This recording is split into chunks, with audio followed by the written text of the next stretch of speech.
অধিকাংশ সময় পরিবার থেকে ভালোবাসা পাওয়াটা ব্যক্তির উপার্জনের উপর নির্ভর করে।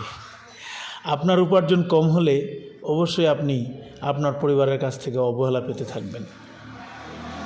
পরিবার থেকে ভরসা পাওয়ার বদলে যখন কোনো মানুষ অবহেলা পায়, তার শুধুমাত্র তার হৃদয় ভেঙে পড়ে না, বরং তার পুরো পৃথিবীটাই যেন ভেঙে পড়ে। এই পৃথিবী মানুষগুলো এমন, কাউকে খুব বেশি গুরুত্ব দিলে অবহেলা করে, আর যদি গুরুত্ব না দেই তাহলে বলবে স্বার্থপর। পৃথিবীর নিয়মটাই এমন হয়ে গেছে। কারো কাছে একবার অবহেলিত হওয়ার পর তাদেরকে আর দ্বিতীয়বার বিরক্ত করো না।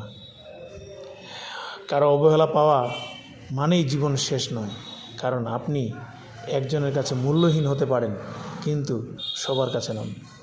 যে মানুষটা আপনাকে তার জীবনের থেকেও বেশি ভালোবাসে, একমাত্র সেই বুঝে অবহেলা কতটা ভয়াবহ হতে পারে।